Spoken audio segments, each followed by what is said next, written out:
Hey guys, coming to you from Electric Violin Shop in Durham, North Carolina. We're going to talk a little bit about pegs today. We actually get a lot of questions about pegs, and it's really not that surprising considering one of the first things you do when you pick up an instrument to play it is you tune it, right? So you're going to have to mess with those pegs or the fine tuners. So we do get a lot of questions about pegs and just wanted to maybe give you guys a little bit of information to sort of clear up any questions that people might have. You need them to tune the instrument, but let's think about like how do they work? What are some different types of pegs that you might bump into, and what kind of things can go wrong with pegs? So the thing is, they're wood. They're usually made out of ebony. They're tapered, and then they fit into a tapered hole. And the way that works, you can see here we've got a tapered peg, and you can see that it's fitting into a tapered hole. Imagine those black bars are sort of the peg box as you're looking at it. And there are those 4 points of contact where the peg slides in to that hole. So the way they make that hole is they take a reamer, like we've got in the picture here, that is a tapered reamer, and they stick it into the peg box and they turn it to make that tapered hole for the peg to fit into. So they need friction for them to hold, so because you've got wood pushing against wood. So if there's too little friction, your peg is going to slip and it's going to unwind. If there's too much friction, you've got this peg stuck in that hole and it won't turn. You can't tune the instrument. So what you do is, because you've got a tapered peg going into a tapered hole, in order to make that tighter, you've got to push the peg into the peg box to make it stick a little bit better. And if you want it to slip a little more, you've got to pull it out a little bit, and that's to make it looser. The thing is, you've got a peg box that's made out of one kind of wood, and you've got a peg that's typically made out of a different type of wood. So what happens is, when these things experience humidity or temperature differences, then it's going to affect the expansion and contraction of that wood. Because the peg is made from a different kind of wood than the box is, it is going to expand or contract differently than the material of the box. So we are in Durham, North Carolina. If you're in Arizona, which is a much, much drier place, when you get your instrument from us, you could actually have some issues with peg slippage because that wood will have contracted a little bit because it's drier. If you're in the Pacific Northwest, where it's a lot more damp, then you may have some issues where that wood has swollen a little bit from here in North Carolina, and it's going to change the way those things fit. So it's not terribly uncommon for us to get a call from somebody who's in a radically different climate than we are. Hey, when I got my violin, these pegs are slipping like crazy, or they're kind of sticking a lot. And it's because the wood is affected by temperature and humidity. So what you generally need is some type of lubricant between those two pieces of wood, between the peg and the peg box. So we usually apply what's called a peg compound to that peg, and this is a picture of somebody putting some peg compound on. It often looks like a tube of lipstick. You don't want to use it on your lips, believe me. But you actually it's kind of like a crayon. You color on the peg with it, and what it does is sticks in there, and it gives you the right amount of friction, enough that it's going to hold, but not so much that it's going to stick. And we generally apply peg compound to these pegs before they go out. But again, if you're in a radically different climate than we are, you might experience some issues where maybe you need to put a little more peg dope on there. And there's a bunch of different brands of peg dope. One is very much like another. I'm sure a peg dope dealer is going to be like, no, ours is way different. They're similar, okay? It's the same concept. And you can just use any kind of peg dope that you can get at your local violin store.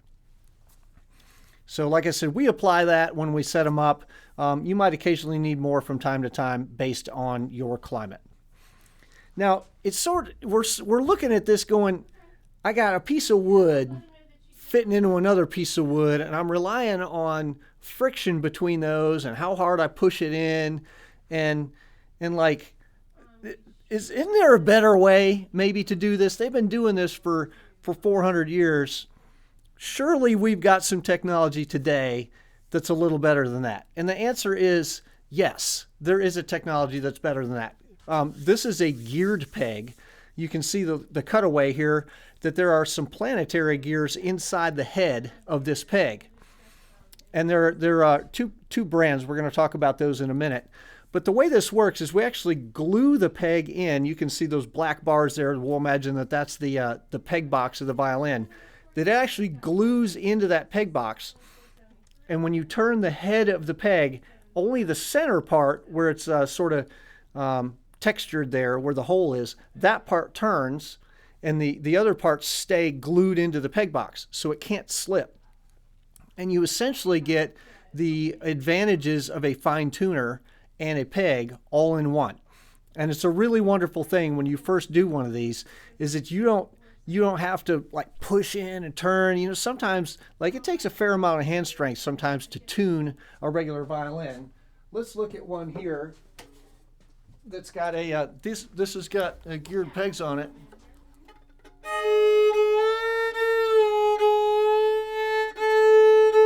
Like, see how easy that is? It just turns right in there. I'm going to get in front of the camera.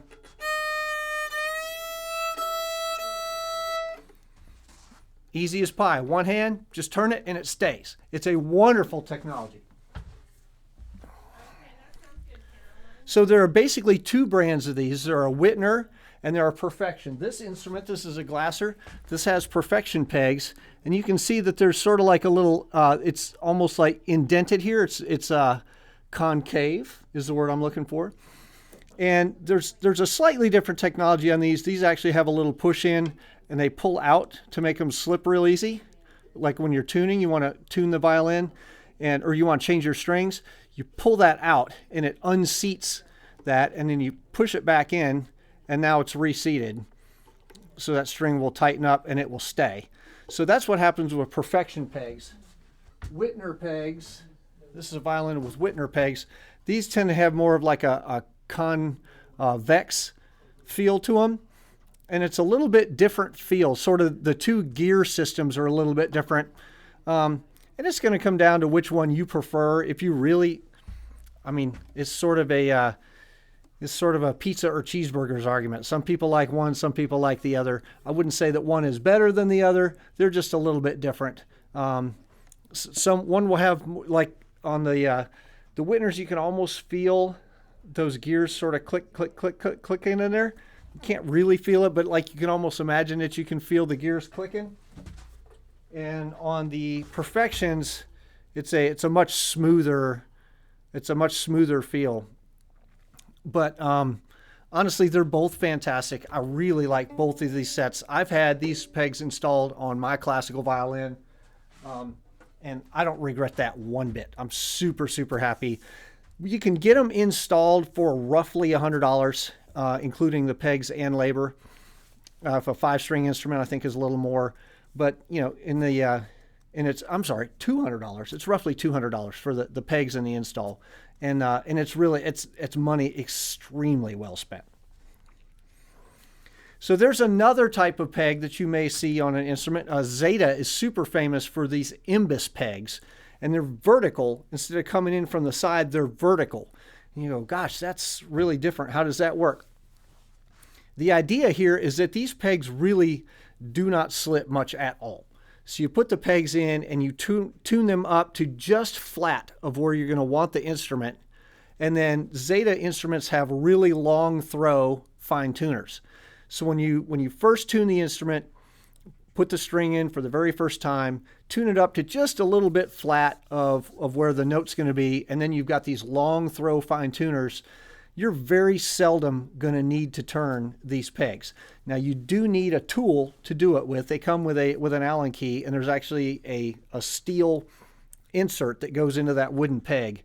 So you need to unseat the peg a little bit to tune it, and then reseat by pushing it in, because they're tapered as well. If you've got that thing in there real good and you're trying to reef on it with the Allen key, you can crack that peg. But if you do it properly, the way they tell you is you got to unseat that peg a little bit to tune it and then lock it back into place. They work really well, and they really hardly ever slip at all. So once you've got them tuned to about where they're going to be, then you'd use the fine tuners for the rest of the time. Now, there's one more thing that we occasionally get people to ask about, and that's a left-hand conversion. there's two problems, and this is just a peg box. We're assuming that the electric instrument is essentially symmetrical. There's kind of a problem with the peg box. I'm grabbing a 5-string instrument, but you can see I've got a peg box here, and then I've got one that's reversed. Remember which one is the right-handed violin? The right-handed violin is the picture on the left, where that first peg, the E peg, is up higher.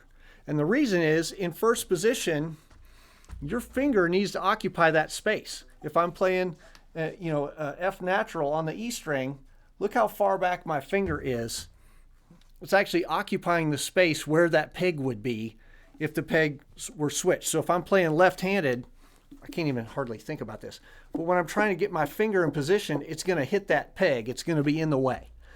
So in order to do a left-hand conversion, we have to swap those pegs around facing the other way. Remember when we said that these are tapered pegs going into tapered holes? Right. The problem is, so if I want to switch that peg going the other way, I now have a small hole where I need a big hole, and I have a big hole where I need a small hole. So I've got a hole that's reamed out like this. I really need it to be reamed out like this. And you can look, well, I can't add wood where there isn't any there. All I can do is take wood away where there is. So where you can see where the hole on the right-hand side of your screen is too small, I've actually got to ream all that out, and I'm going to need a much larger peg to fill that space. Fortunately, geared pegs come in different sizes, so we can actually do that. We'll just upsize the pegs. What it means is you can't ever go back. So let's talk about post-peg instruments. So you can look here, we've got a 3D Various, we've got an NS Design, there's a Jordan, there's a EVL, and there's a wood violin. These are all post-peg instruments. So they will use either guitar tuners on there, which is what most of those do. And then NS Design has a really, really cool design where it's a fine tuner that is a 40-to-1 geared tuner that is essentially a peg and a fine tuner all in one. That's essentially what guitar tuners are. So 3D Various, wood violins, Jordan, EVL, they all use actual guitar machines that are geared machines, and then NS Design makes their own. But that's kind of what the post-peg world looks like. So not all electric violins even use pegs. So that is all about pegs. I hope you guys are a lot more knowledgeable now than you were 11 minutes ago about pegs. And we hope to see you guys at our shop super soon.